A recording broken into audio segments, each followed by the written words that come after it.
최근 가장 큰 관심을 끌고 있는 AI 모델이라고 하면 어떤 모델을 골라볼 수 있을까요? 아마 다양한 후보가 있겠으나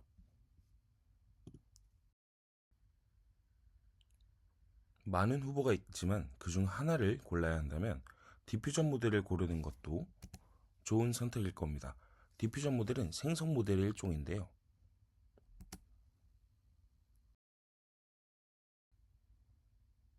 널리 알려진 대로 고해상도 이미지 생성 및 편집을 해낼 수 있습니다.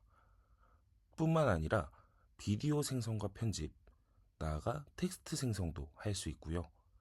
분포를 학습할 수 있다는 특징을 바탕으로 저해상도 이미지를 고해상도 이미지로 끌어올리는 슈퍼 레졸루션이나 시계열 분석, 그 중에서도 특히 시계열 예측 혹은 보관에도 활용될 수 있습니다. 이 외에도 다양한 분야에서 디퓨전 모델이 활용될 수 있습니다.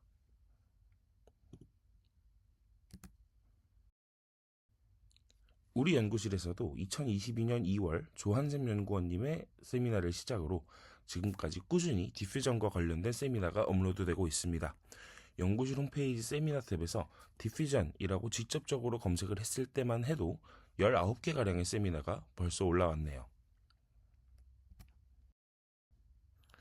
그래서 여기 이제 이렇게 핫한 디퓨전 모델이 있습니다.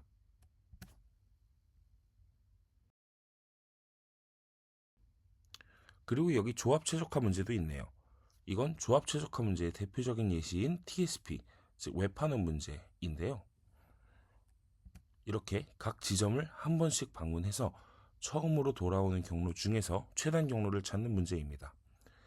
이 문제를 분포를 학습해서 노이즈로부터 고품질 데이터를 생성해내는 디퓨전 모델한테 시켜봅시다. 과연 할 수 있을까요?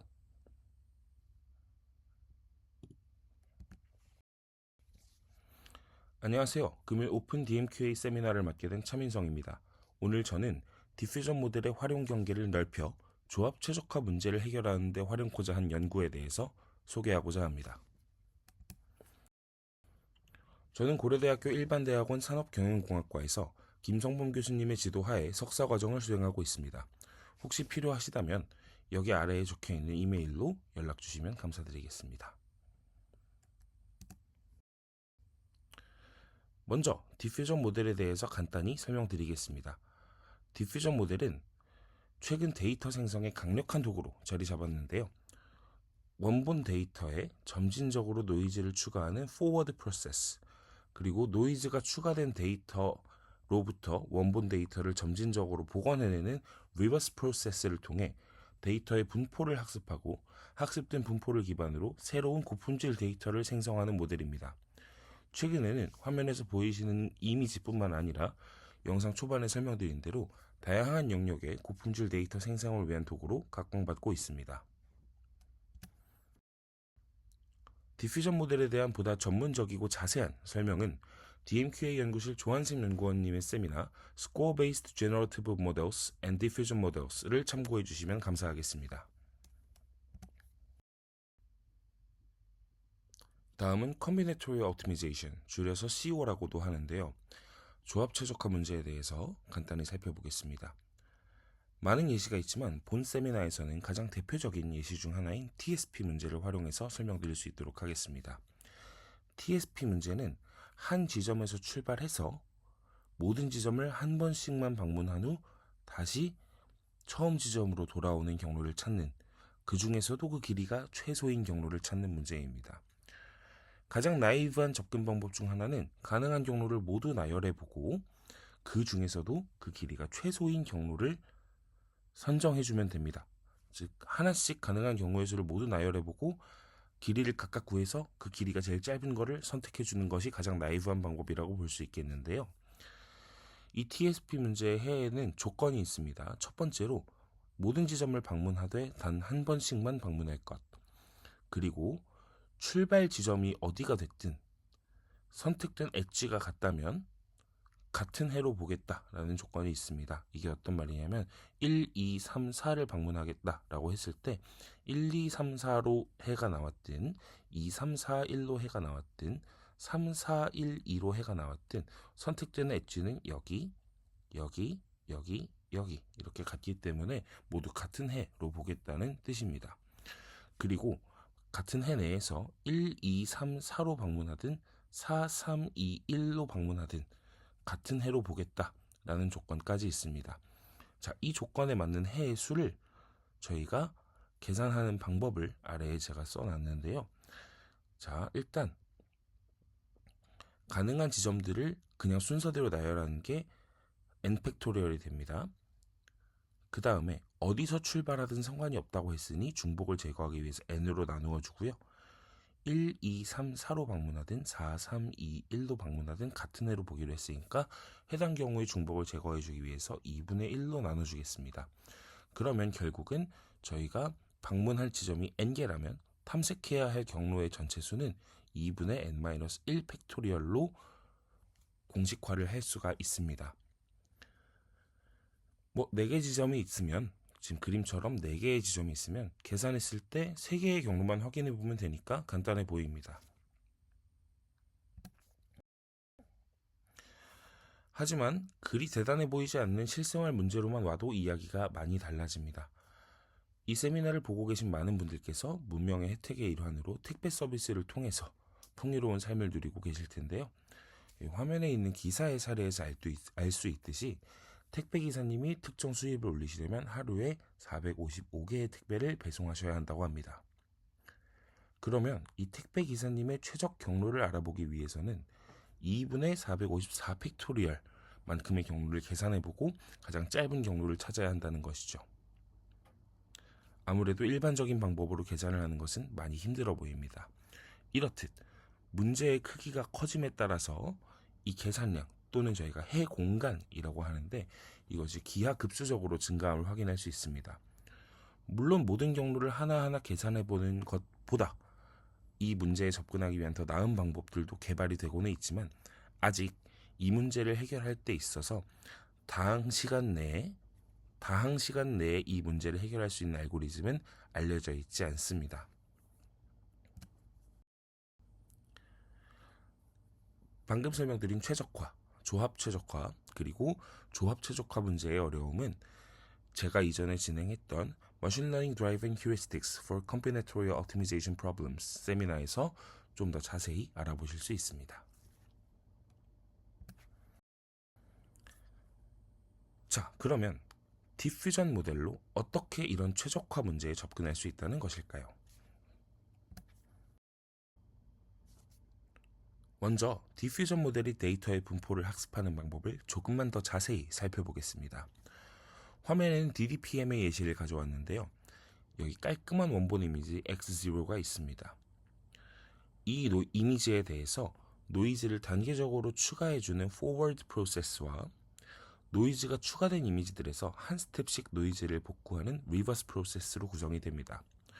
이때 reverse 프로세스에서 노이즈를 복구하려면 이전 스텝 대비 어떤 노이즈가 추가되었는지를 알아야 한 스텝 복구를 다시 해낼 수 있습니다. 그래서 유넷을 백본으로 활용을 해서 다음과 같은 식으로 학습이 진행이 됩니다. 다시 말씀드리면 이렇게 T 시점에 노이즈가 추가가 된 이미지가 있습니다. 이 이미지에 어떤 노이즈가 추가되어 있던 것인지 저희가 궁금하고 이거를 알아야 우리가 노이즈를 제거하는 스텝을 진행할 수 있기 때문에 이 이미지에 어떤 노이즈가 추가되었는지를 예측하는 과정이 필요합니다. 그래서 해당 시점의 이미지, T 시점의 이미지와 해당 시점이 몇 시점인지 나타내는 임베딩을 그림과 같이 유넷에 입력하고 모델이 해당 시점 이미지에 입력되어 있던 노이즈를 예측하도록 하는 방식으로 학습이 진행됩니다. 이 내용을 조합 최적화 문제에 똑같이 적용할 수 있습니다. 자, 지금 이미지 분야에서는 여기 있는 X0가 이제 깔끔한 원본 이미지에 해당하는데요. 조합 최적화 도메인으로 넘어오게 되면 이제 X0는 어떤 문제에 대한 깔끔한 옵티멀 솔루션이 됩니다. 즉 정답이 되는 건데요. 여기에 노이즈를 추가하는 과정, 그리고 다시 노이즈를 제거하는 과정, 이 DDPM과 같은 방식으로 들어간다고 보시면 됩니다. 노이즈가 추가될수록 화면에서 보시는 것처럼 불필요한 엣지들이 마구마구 추가되는 것을 볼 수 있습니다. 또한 각 지점을 한 번씩만 방문해야 된다는 원래 문제의 조건도 무시가 되겠죠. 이런 식으로 노이즈가 추가되고 제거되는 과정을 진행을 합니다. 그러고 나서 아래의 과정도 똑같이 진행이 될 텐데요. 단 이번에는 입력이 되는 것이 노이즈가 추가된 이미지가 아닌 노이즈가 추가된 솔루션이 입력이 됩니다. 즉 T시점에서 노이즈가 추가된 솔루션이 입력이 됩니다. 그리고 시점 정보가 입력돼서 이 시점에 해당하는 이 솔루션에는 어떤 노이즈가 꼈는지를 예측을 해야 됩니다. 다만 유넷의 경우에는 이미지를 위한 백본으로 DDPM에서 활용이 됐던 것이라서요. 이 백본 역시 문제 솔루션을 표현할 수 있는 그래프 뉴럴 네트워크를 활용하게 됩니다. 전체적인 진행 방식인 DDPM과 동일하지만 문제 형태에 맞게 입력과 백본이 바뀌고 있는 상황이라고 보시면 됩니다. 여기까지가 디퓨스 코어 작동의 기본 원리라고 볼 수 있습니다. 이 디퓨스 코어라는 연구가 제가 금일 소개해드리고자 하는 조합 최적화 도메인의 디퓨전을 활용해 도전한 연구입니다. 해당 연구는 2023년 유립스에 게재되었습니다. 그래서 이렇게 접근할 수 있다는 것은 다 좋다 하더라도 왜 이렇게 접근해야 할까요? 이렇게 접근하면 어떤 이점이 있는 것일까요? 하여 기존의 접근 방법을 세 가지로 나누어 볼 수 있습니다. 각 유형은 한계를 명확히 갖는데요. 하나씩 살펴보겠습니다. Autoregressive Constructive Solvers입니다. 이 방법들은 기본적으로 오른쪽 그림에서 보시는 것과 같이 저희가 조합 최적화 문제의 각 지점들을 집합으로 갖고 있는데 이 집합을 모델에 입력해서 어떤 순서로 방문해야 되는지를 하나씩 순서대로 뱉어내는 그래서 저희가 Autoregressive라고 하는 그런 방법들이 되겠습니다. 해당 방법론들 중에서 코어 알고리즘들은 조금 전에 언급했던 제 세미나에서도 언급이 되어 있습니다. 이 방법도 매우 타당해 보이지만 이 방법론들은 계산 복잡도가 높고 스케일러빌리티 이슈가 있는데요. 즉 문제에서 방문해야 되는 지점이 4개 정도면 괜찮겠지만 방문해야 되는 지점의 수가 많아지면 이 모델의 성능과 안정성을 보장하기가 힘들다는 문제가 있습니다.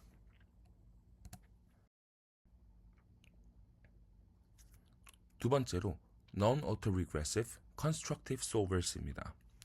해당 방법론들은 지점을 하나하나씩 뱉어내는 것이 아니라 먼저 부분 해를 만들고 엣지를 하나씩 붙여나가면서 전체 해를 완성하는 방식이다 라고도 이해를 할 수가 있습니다.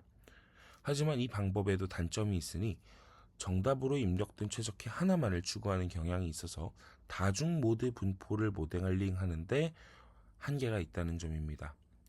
그래서 오른쪽 그림은 다중 모드 분포가 무엇인지에 대해서 간단하게 설명드리기 위한 그림입니다.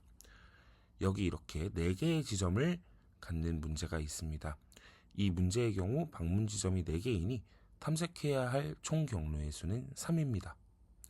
그래서 3개의 경로를 직접 구해봤더니 예를 들어서 서로 다른 3개의 경로를 구해봤는데 이 중에 최소 길이를 갖는 경로가 동률로 2개가 나왔습니다. 이렇게 한 문제에서 2개 이상의 최적해가 발생할 수도 있는데요. 이를 다중 모드 분포라고 합니다. Non-Autoregressive Constructive Solvers의 경우에는 이러한 다중 모드 분포가 나타나는, 즉 하나 이상의 최적해를 갖는 문제가 있을 경우 이러한 경우를 모델링하는 데 한계를 갖고 있습니다. 마지막으로 Improvement Heuristic Solver입니다. 앞에 두 방법이 해를 처음부터 구축하기는 하나 그래서 이름이 Constructive인데요. 처음부터 해를 구축하긴 하지만 그 방법이 서로 다른 것이라면 이 방법은 기존에 해가 이미 있고 이 해를 강화학습 등으로 개선을 해서 더 좋은 해로 만들겠다라는 방법입니다. 좋은 방법인 것처럼 보이지만 먼저 학습 효율성에 한계가 있고, 즉 인스턴스 수가 많아야 하는 등 학습 효율성에 문제가 있고, 두 번째로 첫 번째 유형과 마찬가지로 노드의 수가 많아지면 성능과 안정성을 보장할 수 없다는 스케일러빌리티 이슈가 있습니다.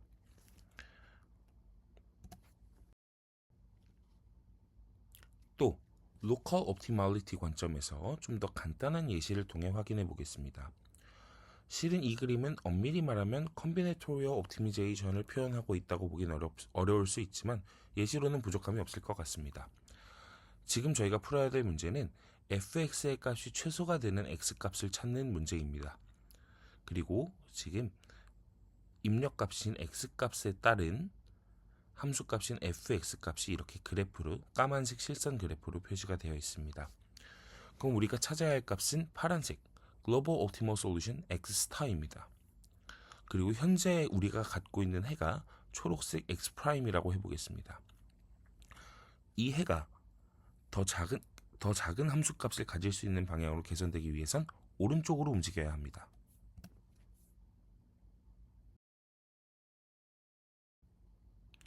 그래서 이렇게 한 번 개선된 해를 얻었습니다만 여전히 개선의 여지가 필요할 것 같습니다.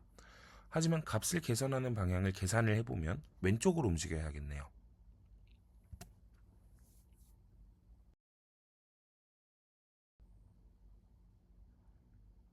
이런 식으로 움직이다 보면 최종 목표인 이 파란색 글로벌 옵티말에는 도달하지 못하고 여기 있는 로컬 옵티말에 머무르게 되는 문제가 있을 수 있습니다. 이런 로컬 옵티멀리티 역시 Improvement Heuristic Solver의 한계라고 할 수 있겠습니다.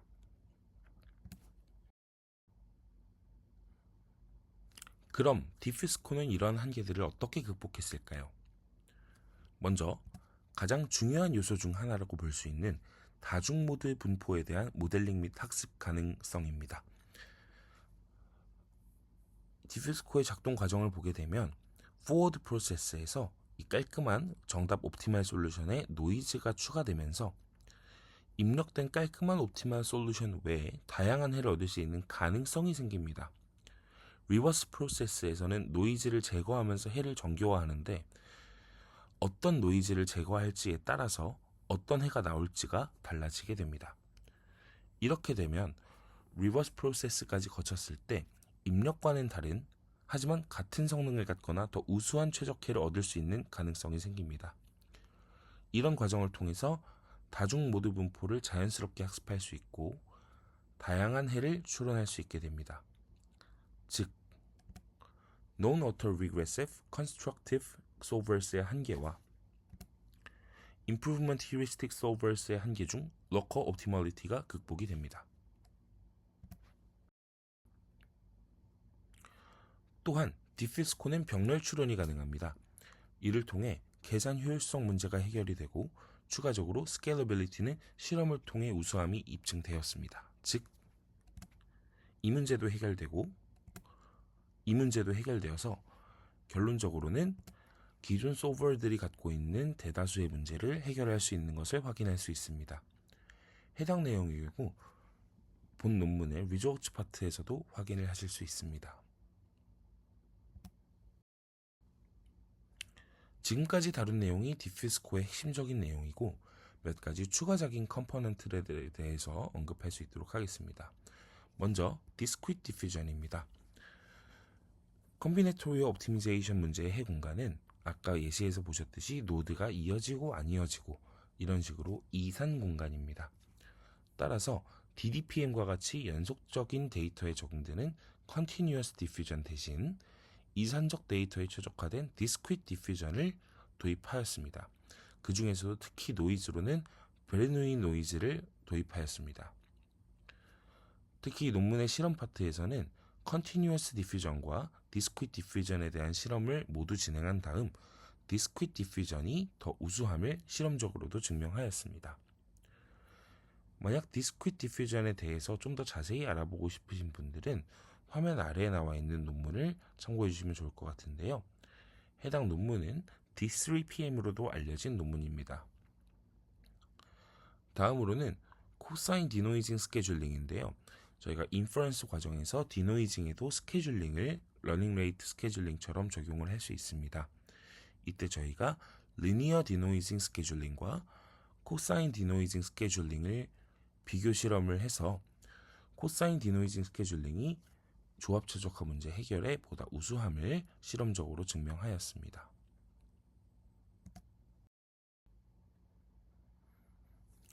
해당 논문의 의의와 한계를 정리하면 다음과 같습니다.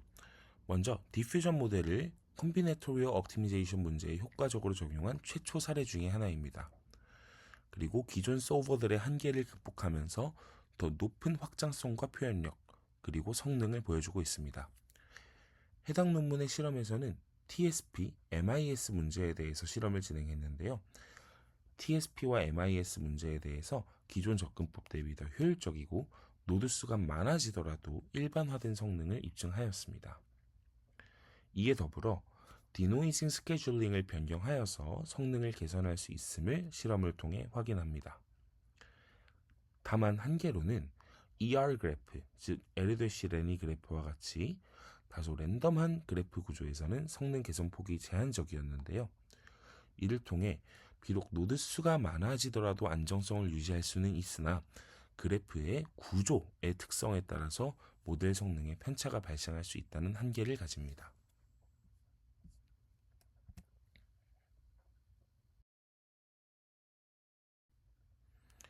그래서 오늘은 최근 AI 분야에서 가장 핫한 모델 중 하나인 디퓨전 모델이 조합 최적화 문제를 풀 수 있을지 알아봤습니다. 가능하네요. 준비한 세미나는 여기까지입니다. 감사합니다.